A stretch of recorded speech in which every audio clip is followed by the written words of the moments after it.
Hello dear friends, welcome back to maths by Ashish sir classes. दोस्तों, आज हम करेंगे रीडिंग कॉम्प्रीहेंशन को सॉल्व और आज हमारा पैसेज नंबर 5 होने वाला है, जो पर्टिकुलरली पूछा गया था एसएससी सिलेक्शन पोस्ट फेज़ 9 में 15 मार्च 2022 की थर्ड शिफ्ट में। ये ग्रेजुएशन लेवल का क्वेश्चन पेपर था जिसको आज हमने मॉर्निंग में सॉल्व भी किया था। ग्रेजुएशन लेवल 15 मार्च, पेपर नंबर 5 शिफ्ट थर्ड। सो इसका जो पैसेज है वो हमने किया नहीं था, क्योंकि आपको पता होगा कि पैसेज हम अलग से सेपरेट वीडियो में सॉल्व करते हैं। सो अब हम करने वाले हैं पैसेज को सॉल्व। तो ये जितना भी पैसेज है, जो पूरा एक ही पैसेज है जो इसमें दिया हुआ था और 5 क्वेश्चंस पूछे गए हैं इस पैसेज पे, ये सारा आज हम कवर करेंगे। और मैं आपको वो तरीका भी बताऊंगा कि जिस तरीके से आप एग्ज़ाम में आपको पैसेज अटेम्प्ट करना चाहिए, जो कि आपकी टाइम भी बचाएगा, आपका टाइम भी सेव करेगा, साथ ही में आपकी एक्यूरेसी को भी बूस्ट करेगा। तो चलिए स्टार्ट करते हैं टॉपिक को। आप इस वीडियो को पॉज करके एक बार पैसेज ज़रूर पढ़ लीजिएगा अगर चाहें तो। ये मैं सारे के सारे पैसेज पूरा पैसेज व्यू कर दिया गया है, आप चाहें तो इसको पॉज करके पढ़ सकते हैं। अब बात करते हैं उन तरीकों की जिन तरीकों से आप इन क्वेश्चंस को सॉल्व कर सकते हैं, यानी पैसेज को सॉल्व कर सकते हैं। सो पहला तरीका आता है हमारा कि सबसे पहले हम पूरे के पूरे पैसेज को रीड कर लें और उसके बाद क्वेश्चन ढूंढना स्टार्ट करें। मोस्ट प्रोबेबली आप में से बहुत सारे स्टूडेंट्स ऐसा ही करते होंगे। दूसरा तरीका है हमारे पास कि जिसमें हम पहले क्वेश्चंस को रीड करें, पूरा का पूरा क्वेश्चन रीड कर लें, देख लें कि क्वेश्चन में क्या पूछा गया है, जिससे कि हमें एक ओवरऑल आइडिया मिल जाए कि पैसेज किस बारे में है और क्या ढूंढना है। सो आप दोनों में से कोई तरीका करते होंगे तो मैं आपको रिकमेंड करूंगा कि आप फर्स्ट वाले मेथड को छोड़कर सेकंड मेथड पर स्विच करें और आप पहले क्वेश्चन को पढ़ना शुरू करें, उसके बाद पैसेज पे आएँ। इससे क्या होता है दोस्तों कि इससे ना आपको आइडिया मिल जाता है कि आखिर आपको आंसर में ढूंढना क्या है, पैसेज में ढूंढना क्या है। आप टाइम वेस्ट ज़्यादा नहीं करते। तो चलिए देखते हैं टॉपिक को। तो फर्स्ट क्वेश्चन है हमारे सामने, विच of the following words does not describe the girl aptly. Aptly का मतलब सुटेबली। इस पैसेज के अनुसार इनमें से कौन सा वर्ड है जो डिस्क्राइब नहीं करता है, does not describe the girl. अच्छा, अब आप क्या करेंगे दोस्तों, आपको मैं एक और तरीका बताता हूँ जिससे कि आपका एग्जाम में एक्यूरेसी भी बढ़ेगा और टाइम भी बचेगा। आपको वहाँ पे एग्जाम में रफ पेज मिलता है और पेन भी मिलता है। सो आप क्या करेंगे, रफ पेज पे जैसे क्वेश्चन नंबर फर्स्ट है ना, मतलब पैसेज का तो फर्स्ट ही है ना, यहाँ पे आपको साइड में क्वेश्चंस भी मिलता है, तो आपको कोई दिक्कत भी नहीं होने वाला इस मेथड में। तो आप रफ पेज पे लिख लीजिए 1। हालांकि इस क्वेश्चन को मत लिखिएगा, क्योंकि ये क्वेश्चन को लिखने से कोई फायदा नहीं है, क्योंकि इसके लिए आपको पूरा पैसेज पढ़ना ही पड़ेगा, तभी आपको पता चल पाएगा। अब सेकंड क्वेश्चन देखते हैं। सेकंड क्वेश्चन क्या है, which of the following is true keeping in mind the character of Philip Rider. So Philip Rider के कैरेक्टर के बारे में आपको क्या सही लगता है, अगर आप उसको ध्यान से पढ़ें तो आपको क्या लिख लेना है, सिर्फ आप दूसरा लिख लीजिए नंबर 2 और आप लिख लीजिए फिलिप राइडर को पूरा नहीं भी लिखना है तो हाफ लिख लीजिए कैरेक्टर, बस। हालांकि इसके लिए भी ये भी एक ऐसा सेंटेंस क्वेश्चन है, इसके लिए आपको पूरा पढ़ना पड़ेगा, बट इट्स ओके। आप इतना भी लिख देंगे तो क्या है कि जब आप रफ पेज को बार बार देखेंगे ना, पढ़ते पढ़ते साथ में नजर जाती रहेगी, अच्छा इसके बारे में पूछा है। अब आगे देखिए, थर्ड में है why did the girl bring the injured bird to Rider. So अब आप थर्ड लिख करके सिर्फ इतना लिख दीजिए। आप में से कईयों का अब क्वेरी होगा कि क्या फायदा लिखने का, हमको इतना सा याद तो हो ही रहा है। देखिए, ये ना स्टोरी है, स्टोरी याद रह जाती है, लेकिन बहुत सारे ऐसे पैसेजेस आएंगे जिसमें स्टोरी नहीं होगा। किसी की बायोग्राफी होगी, किसी की जर्नी के बारे में बात किया होगा, किसी रिकॉर्ड के बारे में बात किया होगा, कोई स्टैट्स के बारे में बात किया होगा, किसी सर्वे के बारे में बात किया होगा। सो वहाँ पे आपको ये चीज़ें बहुत हेल्प करेंगी, आपको पिन पॉइंट एक्यूरेसी पता होगा कि आपको क्या ढूंढना है। फोर्थ देखिए, फोर्थ में है why did Rider choose to live in abandoned lighthouse. So अब आप फोर्थ लिख लीजिए, live in abandoned lighthouse. अब यहाँ पे आपको स्पेलिंग का नहीं सोचना है कि स्पेलिंग सही हो रहा है या मेरा गलत हो रहा है, इससे कोई फर्क नहीं पड़ेगा।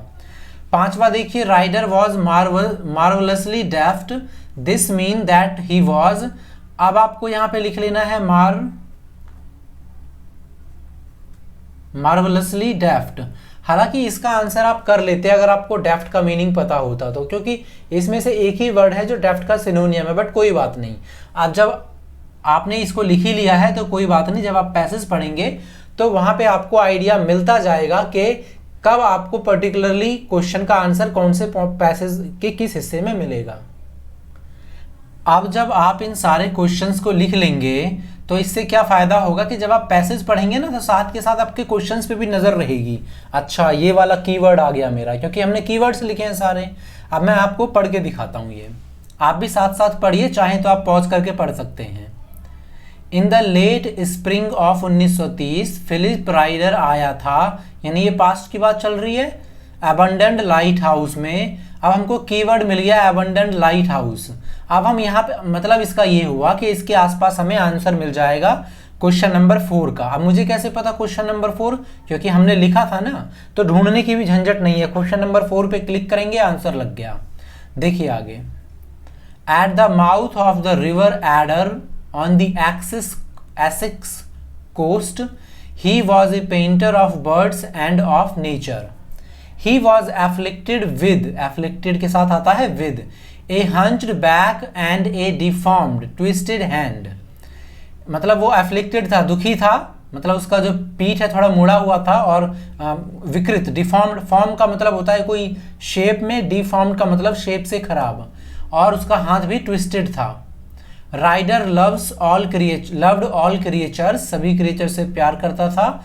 His heart was filled with pity and understanding, मतलब उसको पता था कि दया समझना, इस टाइप का व्यक्ति था। He had mastered his handicap, यानी अपने हैंडीकैप को उसने अपने ऊपर हावी नहीं होने दिया, उससे उसकी लाइफ में कोई रुकावट नहीं आ रही थी। But he could not master the rejection he suffered because of his appearance, लेकिन वो उन रिजेक्शंस को मास्टर नहीं कर सका जो उसको मिलता था उसके अपीयरेंस के कारण। पीपल सन SHUN, सन का मतलब होता है अवॉइड करना, ये बात आप सभी को पता होनी चाहिए। सन का मतलब क्या होता है? अवॉइड करना। पीपल सन्ड हिम एज एविल, उसको अवॉइड कर दिया बुरा बोल करके। This drove him into seclusion, seclusion का मतलब होता है एकांतपन, अकेलापन। सेक्लूज आप लोगों ने पढ़ा होगा। तो वोकैब देखिए कितना इंपॉर्टेंट चीज होता है वोकैब। वोकैबलरी नहीं पता होती तो कितनी, मतलब आधी चीजें आप समझ ही नहीं पाते। कितना सारा वोकैब का यूज हुआ, इसीलिए वोकैब इंपॉर्टेंट है। अब देखिए क्वेश्चन नंबर 4 का आपको आंसर मिल गया। क्वेश्चन नंबर 4 ढूंढिए कहां पे है। आपको टाइम लगेगा ढूंढने में, बिल्कुल भी नहीं, सामने दिया होगा। He enjoyed the view of the river. Human society had rejected him. He wanted to paint in privacy. He hated the sight of the people. इसका आंसर क्या है? Option number 2। कितना आसानी से मिल गया हमें। Back to the passage.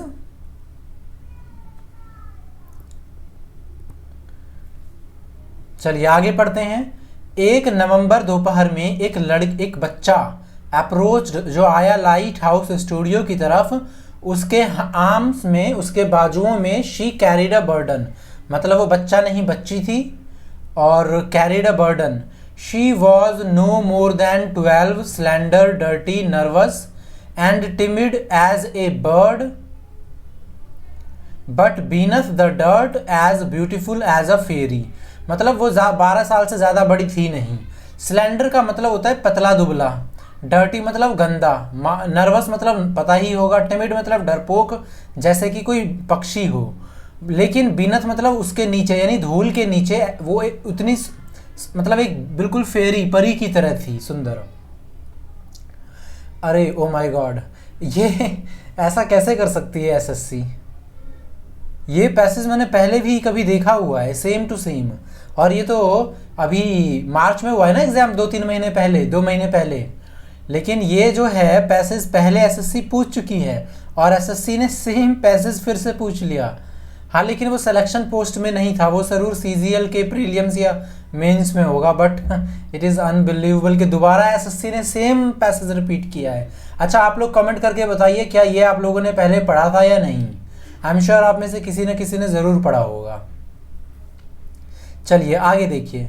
वह लग रही थी बहुत ज़्यादा डरी उस अगली मैन को देखकर जिसके पास वह आई थी, लेकिन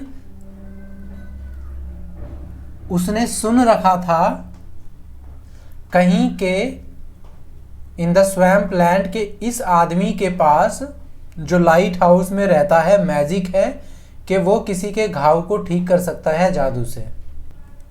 आगे चलते हैं। इसको भी आपने अगर अभी नहीं पढ़ा है तो पॉज करके पढ़िए। उसने कभी भी राइडर को पहले देखा नहीं था। He was close to feeling in panic when she saw him. जब उसको देखा तो थोड़ा बहुत उसको ना दर्द वर्द टाइप का भी लग रहा था, उस टाइप के फीलिंग में चली गई उसके लिए। जब उसको देखा, उसकी सिचुएशन को देखा, वो वहाँ पे खड़ी होकर उसको घूरने लगी, लेकिन उसकी जो आवाज़ था वो बहुत गहरी और दयालुता से भरी थी। जब उसने he spoke to her, what is it child, यह क्या है बच्ची। वह डरते हुए आगे बढ़ी। जो चीज़ उसने अपने हाथ में कैरी कर रखा था वो था एक बड़ा सफ़ेद पक्षी, एंड वो बहुत शांत था। क्वाइट स्टिल, स्टिल का मतलब शांत। द गर्ल प्लेस्ड, इसने उसको उसके हाथ में रख दिया और पूछा क्या वह अभी भी जिंदा है। इट जो होता है जानवरों के लिए लगता है ना, सब्जेक्ट यूज कर लेते हैं। उसने पूछा yes I think come on in, I think so, मुझे ऐसा लगता है, हाँ बिल्कुल। Come in child come in. Rider went inside bearing the bird which he placed upon a table where it moved feebly. जहाँ पर वो जो पक्षी है वो फीबली कमजोरी के साथ धीरे धीरे चला। फीबल का मतलब होता है वीकनेस।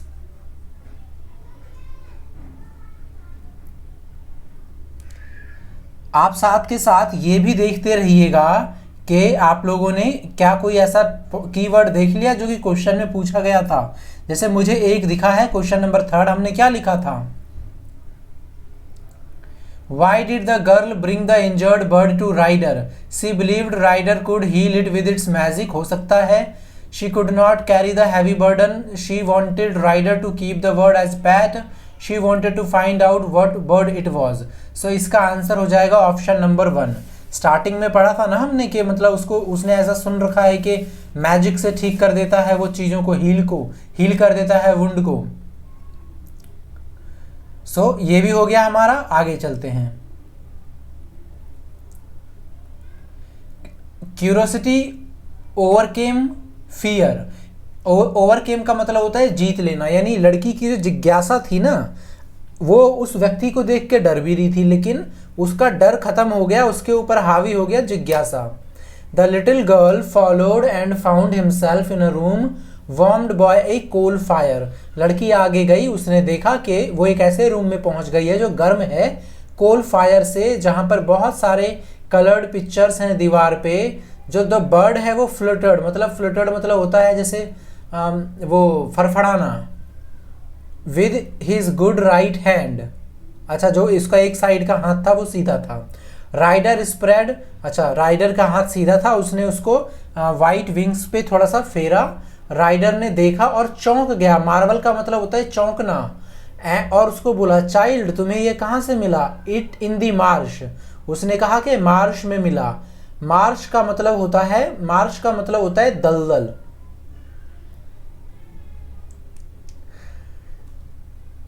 ये क्या है सर, तो उसने बताया कि यह है एक है स्नो गूज, फ्रॉम कनाडा से है, but how in heaven did it come here. मतलब बड़े ही आश्चर्य की बात है कि ये यहाँ कैसे आ गया। चिंतित था, उसने कहा can you heal it sir. Yes yes, उसने जवाब दिया हम कोशिश करते हैं, तुम्हें मेरी मदद करनी पड़ेगी। अच्छा आप क्वेश्चन देखते रहिएगा। Abandoned lighthouse, marvellously deft, character of Philip Rider और कैरेक्टर ऑफ गर्ल, ये तो हम लास्ट में ही कर पाएंगे पैसेज पढ़ने के बाद ही। वहां पे सीजर था, बैंडेज था, और उसने स्प्लिंट ऑन ए सेफ। आगे देखिए, ही वॉज मार्वलसली डेफ्ट, हमें हमारा कीवर्ड मिल गया। He was marvellously deft even with the crooked hand. Crook का मतलब होता है घुमावदार, टूटा हुआ, हल्का फुल्का। क्रुक मतलब ऐसा ही होता है, घुमा हुआ। क्रुक्ड हैंड, उससे भी वो बहुत ज़्यादा मार्वलसली डेफ्ट था। तो अब इससे क्या पता चलता है, जब वो डेफ्ट था मार्वलसली, 5वां नंबर का था हमारा, सो इससे क्या पता चलता है, skillful, sincere, awkward, inept. Inept का मतलब होता है अयोग्य, जो किसी काबिल ना हो, ये तो कट कर देंगे, ऑकवर्ड कट कर देंगे। अब जब वहां पे पॉजिटिव में बात कर रहे हैं ना कि उसका हाथ थोड़ा क्रुक्ड है, उसके बावजूद वो बहुत मार्वलसली डेफ्ट है। सिंसियर का हाथ के क्रुक्ड होने से तो कोई लेना देना नहीं है, इसका मतलब इसका आंसर है फर्स्ट। और वैसे भी इसका आंसर आप शुरू में ही कर सकते थे, बिना पैसेज को पढ़े, बिना एक भी लाइन देखे, क्योंकि डेफ्ट का मतलब होता है स्किलफुल होना। याद रखिएगा इसको, बहुत इंपॉर्टेंट है। 3 आंसर मिल गया हमें, 2 बचा हुआ है। कौन कौन सा? एक ये वाला, which of the following is true keeping in the mind of the character of Philip Rider. Appearance में थोड़ा धोखे, मतलब उसके अपीयरेंस को देख के लोगों को धोखा हो जाता था। A picture is worth then 1000 words, नहीं, यहाँ तो राइडर के कैरेक्टर की बात चल रही है ना। A little learning is a dangerous thing, ऐसा भी कुछ नहीं है। Action speaks louder than words, ऐसा भी कुछ नहीं है। यही था कि उसका जो अपीयरेंस था वो अलग था, अंदर से वो अलग था। हालांकि मैं यही बोलूँगा कि इसके लिए आपको पूरा पैसेज भी पढ़ना चाहिए, क्योंकि हो सकता है कि आगे ये दिया हो। राइट, मुझे लग रहा है कि यही होगा, बाकी है भी इसका आंसर यही, और कोई होने के चांसेस भी नहीं है। सेकंड थर्ड तो वैसे ही कट गया, और फोर्थ का कोई सेंस बन नहीं रहा। हालांकि हो सकता है फोर्थ में डाउट हो जाएगा, लेकिन आप पूरा पढ़ लीजिएगा, थोड़ा सा तो बचा ही है। इसका भी आपको आंसर यही मिल जाएगा। लड़की कैसी थी? Curious, nervous, beautiful, unkind. Unkind का क्या मतलब होता है? अनकाइंड का मतलब होता, अच्छा सॉरी, नॉट डिस्क्राइब्ड। तो अनकाइंड इसका आंसर हो जाएगा फर्स्ट। अनकाइंड का मतलब होता है निर्दयी। निर्दयी तो नहीं थी ना, वो तो दयालु थी। क्यूरियस भी थी, नर्वस भी थी, ब्यूटीफुल भी थी। फर्स्ट आंसर हमें यही सारा आंसर मिल गया, लेकिन आप फिर भी इसको अगर टाइम मिलेगा तो पूरा पढ़ लीजिएगा।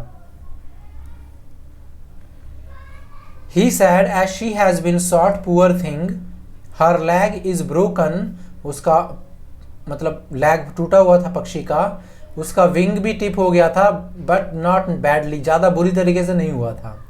हम अगर बैंडेज कर देंगे इसके पंखों को इसके बॉडी से, ताकि जब तक ये ठीक ना हो जाए वो ये सेट रहे, ये मूव ना करे, और तब हम make a splint for the poor lag. Splint का मतलब क्या होता है? देखिए, स्प्लिंट मतलब होता है, आप लोगों ने देखा होगा, अगर शरीर का कोई पैर या हाथों में हड्डियों में इंजर्ड आ जाता है तो वो आर्टिफिशियल वो बना होता है रबड़ का या फाइबर का, जिससे कि वो सपोर्ट देता है जब तक ठीक ना हो जाए। पहले के ज़माने में लकड़ी बांध देते थे पैरों के चारों तरफ, है ना, उस तरीके से। We will call her lost princess, हम उसका क्या नाम रखेंगे? Lost princess. और and in a few days ये बिल्कुल अच्छी हो जाएगी। रीच इनटू हिज पॉकेट, और उसने अपने पॉकेट से कुछ अनाज निकाला। उसने the snow goose opened it round yellow eyes and nibble at it. Nibble मतलब होता है कुतरना, उस अनाज को कुतरना शुरू कर दिया। बच्ची डिलाइट के साथ हंसने लगी। डिलाइट का मतलब होता है एंजॉयफुल मूवमेंट। सो आपको आपका सारा आंसर मिल गया। और जो अप्रोच मैंने बताई है, इस अप्रोच से आपको सिर्फ आप पूरा पैसेज पढ़ते जाइए। देखिए, रीडिंग पे कमांड तो होनी चाहिए। आपको लगता है कि बिना रीडिंग पे कमांड हुए मैं अगर कर लूँगा पैसेज या कर लूँगी, तो वो तो इनजस्टिस है। तो अगर रीडिंग पे कमांड है आपकी, तो आपको सिर्फ पिन पॉइंट देखना है कि मुझे ये कीवर्ड देखना है, ये कीवर्ड देखना है। बाकी पूरा पैसेज पढ़ के मुझे ये थोड़ी दिखाना है कि मेरे पास कितना ज्ञान का भंडार है, बस आंसर सही करना है। तो यही अप्रोच से आप आगे से करिएगा प्रैक्टिस पैसेज का। आप देखिएगा आपको बहुत मतलब अच्छा इम्प्रूवमेंट दिखेगा आपको मार्क्स में। तो कमेंट करके बताइए लेक्चर कैसा लगा। अच्छा लगा तो लाइक कर दीजिएगा, सब्सक्राइब कर लीजिएगा, और अपने स्टडी ग्रुप में शेयर भी कर दीजिएगा। तो चलिए, आपसे मिलेंगे अगले लेक्चर में। तब तक के लिए जय हिंद, धन्यवाद।